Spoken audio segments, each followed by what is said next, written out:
It is time for the big show. Something that you can dig your teeth into. Positivity. Are you positive? Are you a positive person? I try to be a positive person. Let me get through my notes. Let's see, where are we going? Hello, everybody. Remember to check in as soon as you get here. Let me know that you're here. Then we'll get the show started. Alrighty, we got a couple of people in the room here, so thank you very much. Hello, Don Ledger. How you doing?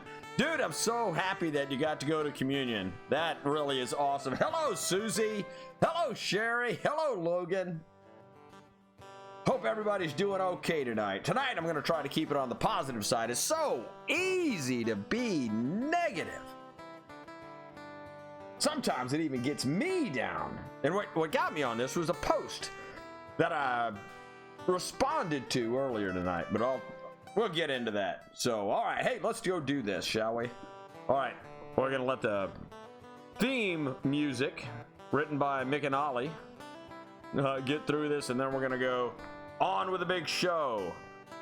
5, 4, 3, 2, 1. Here we go.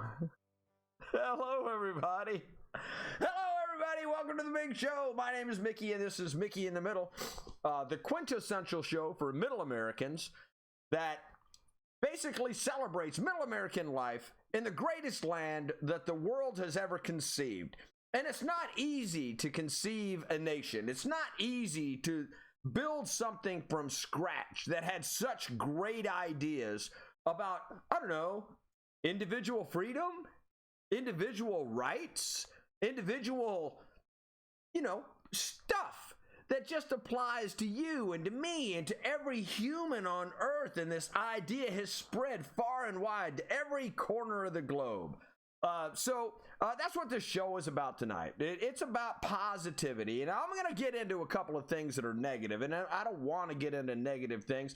But in face of overwhelming odds, I have realized that sometimes I get a little bit negative on this show. And listen, we have so much to be thankful for. Like, I'm looking like a lumberjack in a COVID world. I've got my patriotic mask. I've got my biker leather jacket. I've got my plaid on. I've got a nice little hat, a little beanie because it's cold outside. So I'm positive about that. It might be a little chilly outside, but I'm trying to take it all in and trying to stay warm.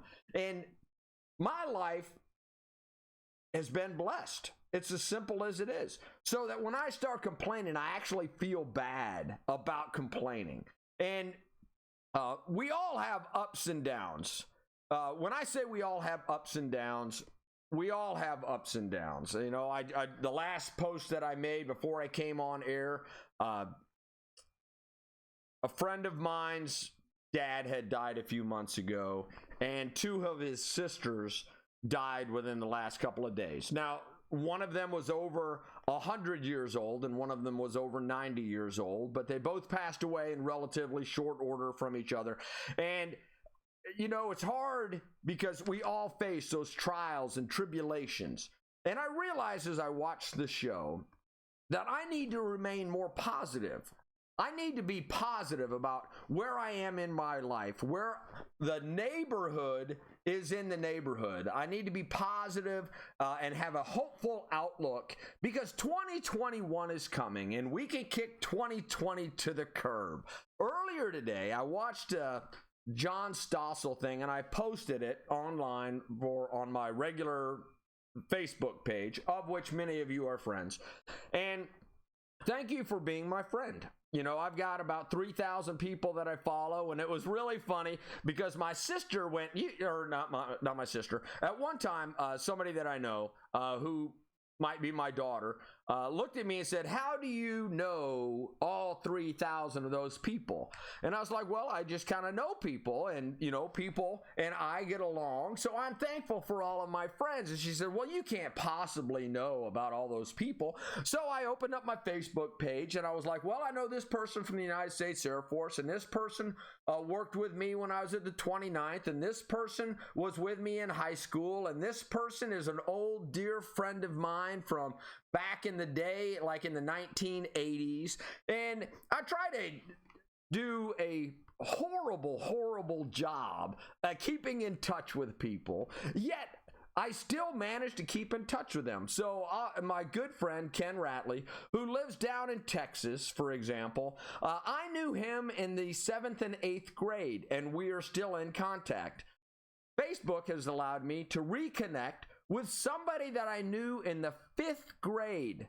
The 5th grade. His name is Steve, and he lives in Kansas right now, and he's got a farm, and he's an engineer for an aerospace company. He's got a beautiful daughter, Stephanie, and it's really good to be able to connect with all the people. And as I was going through my list, I realized that I needed to be more thankful for all of the people that are on that list.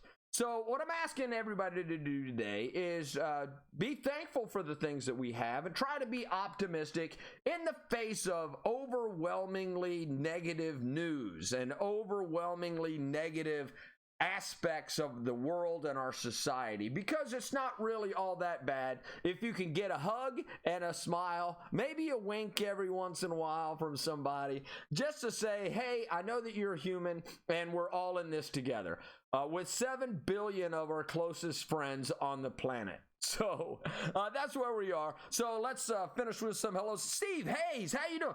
Steve Hayes, I'm coming to visit you at the end. By the way, I committed. I'm staying with you at the end of March and wait a minute, the end of February and early March. You and I are going to play golf. I'm coming down in a van. I'm gonna stay with you, or I'm going to stay in my van at a recreational park thing, and so that's what we're going to do. So hello, Mark Calcaterra. How you doing? Mark is my fact checker. He has got fingers on a keyboard like it's nobody's business, and he's always fact checking me. And I honestly, I cannot tell you this enough. I cannot honestly tell you enough how much I appreciate people, number one, fact checking me. 2, making sure that my attitudes and opinions are where they're supposed to be. Number 3, questioning the things that I say, questioning the things that I present as good information or bad information. I want everybody to give me perspective. That makes me smarter. And I know that in this world, we need to be as smart as we possibly can be. And we can't all be as smart as everybody, but we also can't be as ignorant. One person cannot be as ignorant as all of us can be. I mean, there's so much stuff we don't know about the world. So hello, Mark. Hard to be positive when you see our country being destroyed by corrupt politicians. Just a thought. Well, Mark, actually, I have a lot of thoughts on that. And one of the things I'm going to do as a new year is a top priority of mine. I'm telling you what, I'm putting everything except my family, my friends, and this show below that is going to be let's go and change some stuff in the United States of America and therefore change the world. So we're going to do that. Steve Hayes says, sounds great. So I've got a golf date down in wherever Steve lives. I don't want to say that out loud in case anybody sees your name in the Connect. That's Operation Security and Personnel Security for all of those people that are keeping track. Patricia Stewart, being positive. All right, ladies and gentlemen, Pat is here. She is one of the most positive people I know. And even in the face of me and my attitudes and opinions, she's always loved me and she's always remained positive towards me. And she is one of the people that actually makes me think about what I say and what my opinions are and how those affect the people that are around me. So I am so glad that Pat is here. Darla's here. She is also another person that Pat used to be a neighbor of mine, but now she's moved across town, so I don't get to see her as much.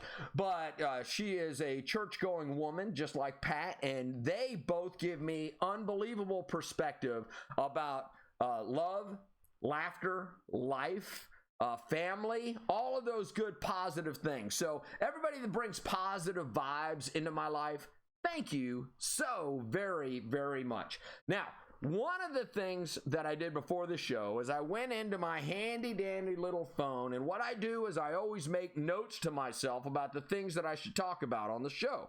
And in those things, I find all kinds of negativity that was built up. And I don't want to be negative. I don't want to be negative. But we have to look at the world through realistic eyes. And when I say that, that means that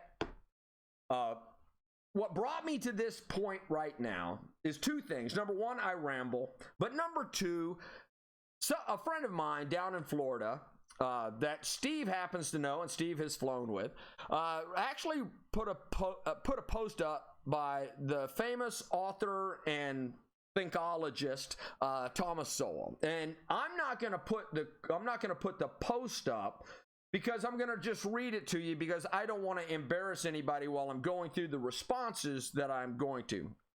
And then when I wrote my response to the response to the response to the response to the response, I realized that I might have been a little bit negative.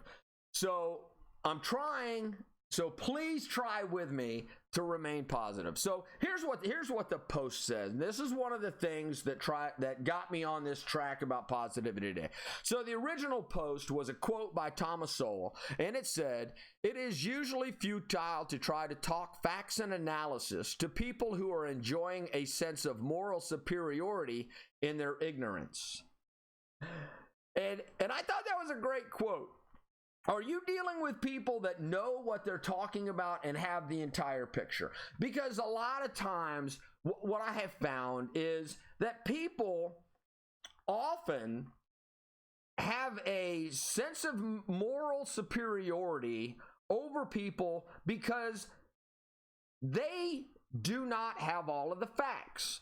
And because they don't have all of the facts, that means that they can't really get into a discussion about the realistic expectations of where a conversation would necessarily go. So when I break the quote down, it says, "It is usually futile to try to talk facts and analysis to people." Well, I'm going to start off with saying, he says usually, not always. So therein lies one of the things that I would like to address. When somebody says usually, and somebody says most of the time, or some of the time, or those people, or the opinions are, or this is kind of like the way the world is looking at things, it doesn't necessarily mean that those opinions and those facts have been brought to the surface for people to make a real evaluation on. So when somebody says it is usually futile to try to talk facts and analysis to people, I have found that to be indubitably true, right? Do the people that you're dealing with have all of the information? And inside of my book, it's a book that I wrote a long time ago called Stuff You Don't Know About Leadership Until It Bites You in the Butt. It's now out of print. It's been out of print for a long time. I wrote it when I was in the Air Force a long time ago. Anyway, this book says that the person you're dealing with does not have all of the information that they need, and neither do you. So that kind of falls in line with Stephen Covey's attitude about information. And what Stephen Covey in 7 Habits of Highly Effective People by Stephen Covey says is seek first to understand so you can find out where the other person is kind of like at, and then seek to be understood.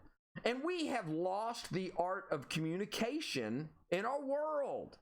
And we need to do a little bit more of that. we need to do the wink and a hug and the buddy and hey, let's go talk about a little football, go talk about church, go talk about, I don't know, this cool mug that Jennifer Barton, my sister-in-law, got me for Christmas, right? Along with this great little logo. Talk about other things, because if you only have opinions, then you're not going to be a real person to everybody else. So what I try to do is I try to keep Mickey in the middle separate from me on my Facebook page. And I stay out of a lot less trouble. I think that I was upsetting a lot of people by the fact that I started posting political stuff on my homepage and on my Facebook and Parler and Rumble that could be controversial, and the people that were responding didn't even know me to find out, number one, how good looking I was, number two, how funny I was, number three, whether I researched anything or not, whether four, what my background is, number five, how tall I am, number six, whether I actually have my stuff together or not. Did I research stuff, or am I just spouting stuff off? So because people don't know you, because people don't know me, that means that it's really, really easy to take one thing you say, take it out of context, twist it around, throw it back on you, and say you're a bad human being. Which I don't believe that the vast majority of people are bad human beings. I think that people are good, and that's what we need to do. Patricia says, being positive is a choice that only you can make for yourself. I'm positive that no matter what happens, God has the last word. And all I can say to that, Pat, is amen. Right? So if you live your life according to my moral standard, which is not based in this world, which is based on another plane entirely, then I know that if I am forgiven for my sins, I get to go live with the big man upstairs. Now, that's my personal opinion. I do not expect anybody else to hold that same opinion about religion. That is totally you. And I am only going to tell you what my experiences are inside of the spiritual realm of Jesus and religion, because it's very applicable to my life, but I cannot ever force anything on you. I can only tell you my story so that you would understand where I'm coming from. That is a great example. And that's why inside the Constitution, it says, that we don't want to limit how people celebrate their religion. Because if we put a moral code on that and we say what you can and what you can't do, then it limits the freedom that people have in the United States of America. And I'm trying to say that as positively as possible. So you can either worship or you don't have to worship. You can choose your religion. You can choose no religion. You can believe in, like agnostics, like there might be something out there, but I haven't seen it myself. So you get to believe whatever you want to believe. And that is a great place to start the discussion tonight. Because when Thomas Sowell says it is usually futile to talk facts and analysis to people, that means that you have to identify what the subject matter is, and then you have to identify common facts and common opinions, or common facts and common truths about that, right? So it's usually futile to try to talk facts and analysis to people who are enjoying a sense of moral superiority in their ignorance. Because some people just don't know. And therein lies the biggest issue that I have with the person that responded. So the first person that responded, I'm not going to say what her name is, but I am going to read this. Some people don't actually feel a sense of moral superiority as much as their morality code is different from yours. Other times, people believe that they are right and you are wrong. That is just a difference in opinion and should be treated as such. Differences are good. And when I read that, I was like, wow, she sounds like she knows what she's talking about. But unfortunately, in this particular case, she says sometimes people don't feel a sense of moral superiority as much as their morality code is different from yours. Other people believe that they are right and you are wrong. So if I jump into water and I say that I don't get wet, that water just adheres to my body because of the properties of water, which are it's attracted to everything, right? Water is attracted to everything, and it is attracted to each other, and that it's a couple of oxygen molecules and a hydrogen molecule that are bonded together, but the bonds are easily broken. Those are facts. But if people don't know that the adhesion quality of water doesn't really get you wet because it's easily just brushed off and you can shake it off. So is you getting wet an opinion? It could be. But the thing is you have to understand that the facts matter in that particular case because it's just physics. So water sticks to everything. So if you jump in water and you have water on you, if that is your definition of getting water on you. And we find people that are jumping in the pool all of the time about guns, about concealed carry, about religion, about freedom of speech, about every topic under the sun, commerce, the treasury. People do not even know what a gross national domestic product is.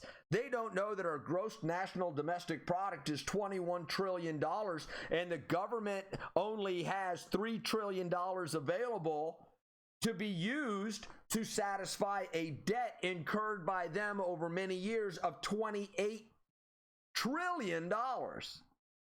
And you go, I would like to have a discussion on economics with you and economics as it applies to the United States of America. And people go, well, we just should give $2,000 to everybody. Well, why do you think that? Well, because I want $2,000 and everybody deserves $2,000. Well, have you considered why they were originally doing $600, and have you considered that against the $2,000, and have you considered everything else in an omnibus bill, which is not associated with the COVID relief bill, but they merge those two together so that when they come up with a number of like $3 trillion that they're adding to the debt, all of a sudden now you have got an entirely different conversation about what just happened in Congress.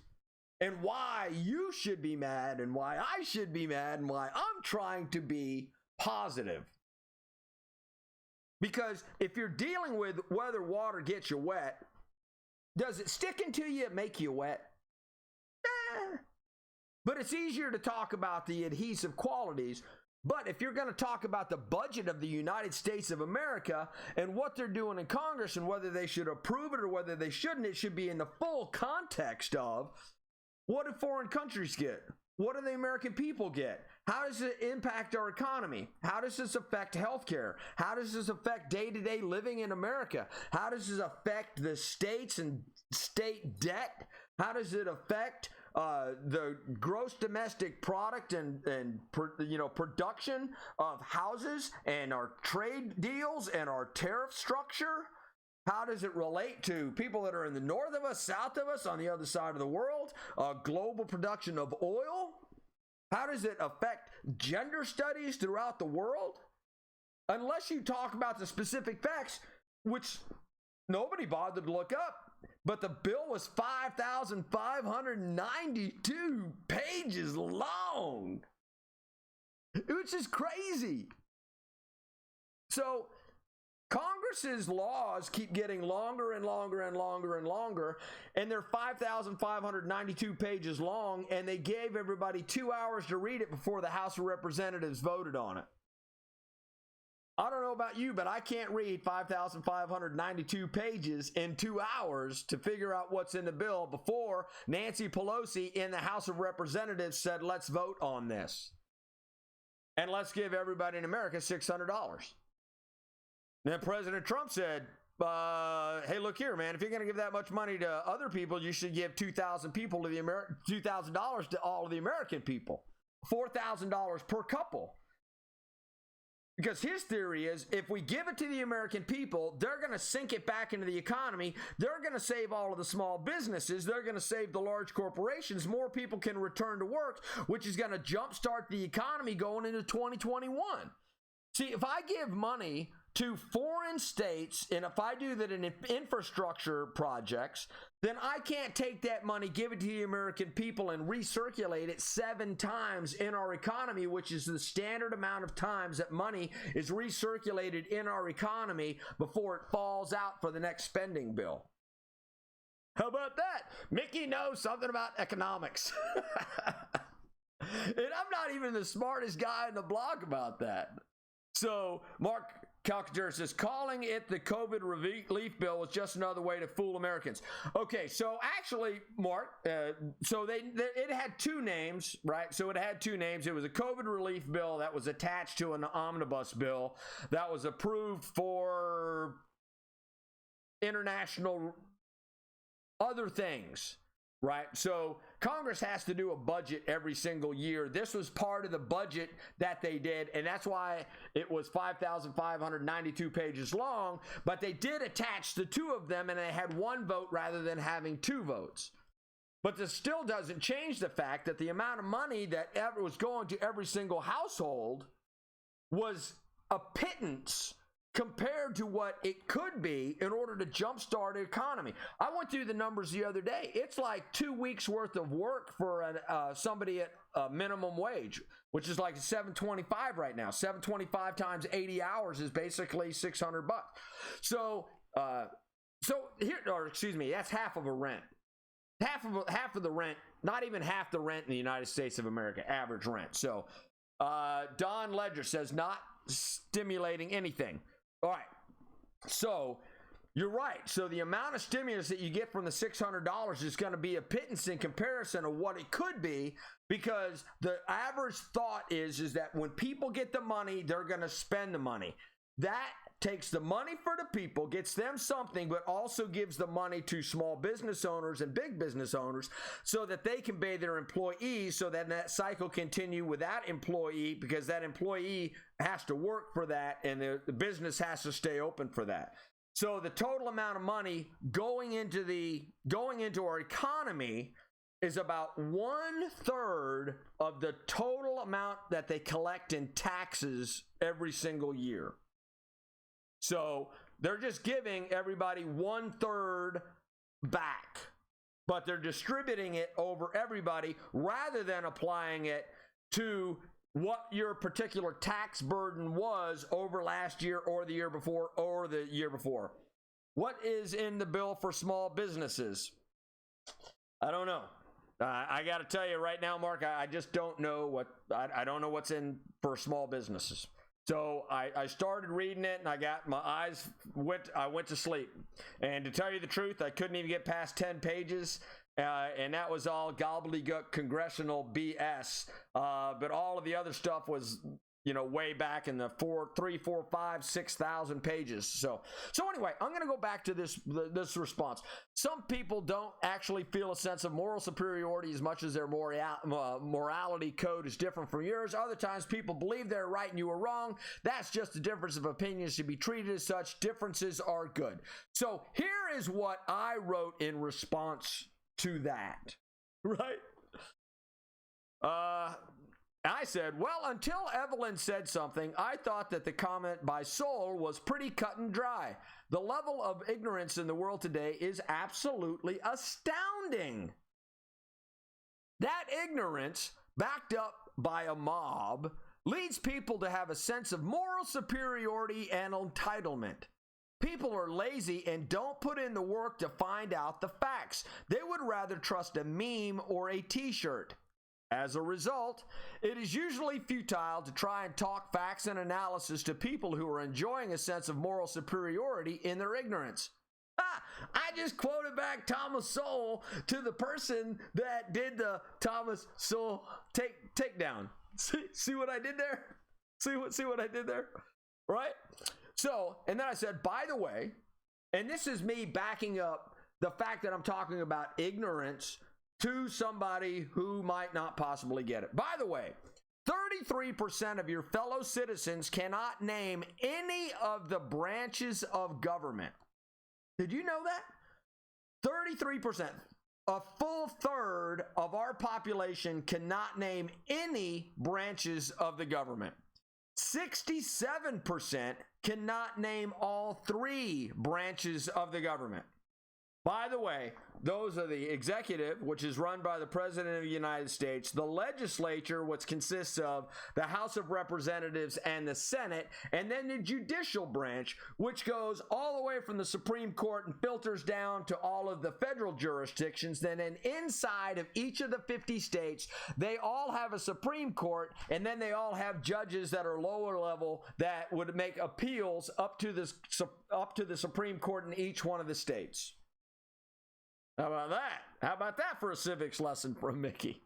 So, most can't tell you how many judges sit on the Supreme Court, and heaven forbid you ask them about carbon sequestration technology.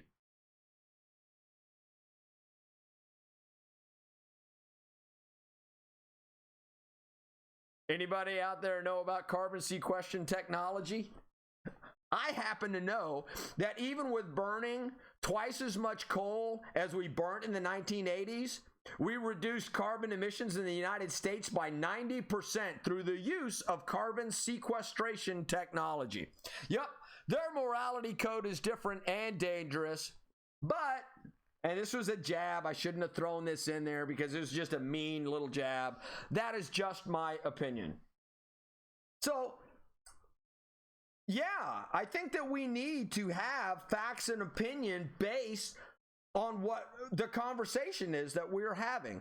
I don't want to be morally superior to everybody. I just want to have everybody dealing with the same facts and not think of just today and how it affects on a microcosm. I need people to think about how that affects other aspects. What are the tertiary results of that? What are the second, third order effects of that? If you do a butterfly flapping its wings in China and it ends up in a hurricane in the Gulf of Mexico, that right there is second and third order of, the chaos theory that people talked about in Jurassic Park.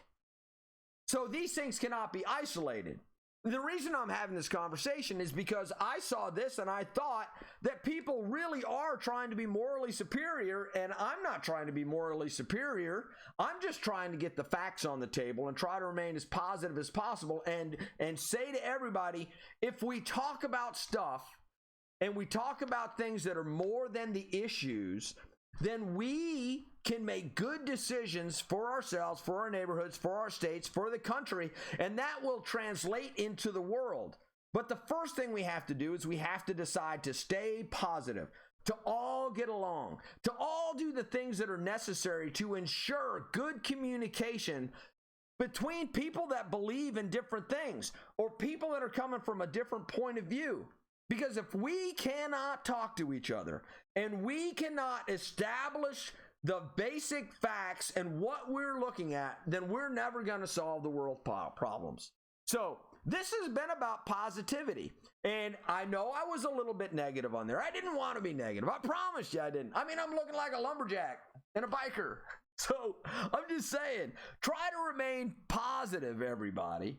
Hello, money going to the politicians. Oh, Don Ledger, do not even get me started about the way that they use businesses and 501c3s and 501c4s to circulate money back into politics, like the museums that they're building up for the Smithsonian Institution and NPR.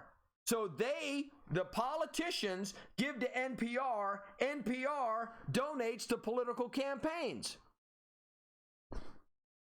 $500 million. I need everybody to please pay attention to this. $500 million a year was going to Planned Parenthood. $500 million is going to Planned Parenthood, of which $50 million, I think that's the number, was going back into political campaigns. If that's not crooked, I don't know what is. All of the voter things that the government has been paying, they have been paying Get Out the Vote to the tune of a couple of $1 billion that goes to all the Get Out the Vote campaigns, and those 501c3s goes back, and then they put it into the Democratic coffers or the Republican coffers in order to support candidates that say that they're going to support them. And it's a great big huge circle. And if you look through the omnibus bill, that's half of what it is. People are getting money from the government. They're recirculating it back into the campaigns to get these people reelected. So, Don, thank you very much for pointing that out. I cannot tell you how much I appreciate something that is so obvious to the rest of us that people don't even know that the government is giving people money. People are giving that money to the politicians. The politicians pass another rule. We take more tax money, give it to the charities and give it to the people, and then they give it right back to the campaigns. That's how it's rigged. That's how it's rigged. That's where all of the television ads. Oh, I'm being negative. Got myself. I gotta stop talking about this because right now I'm being negative. So that's gonna be it for tonight. I just want to say, please remain positive out there. Please remain optimistic. We got a lot of legs left in this world and left in the United States of America. We are not done doing the great things and doing God's work right here on the planet. So with that, all I can say is remember to live, laugh, love. Peace, everybody. See ya.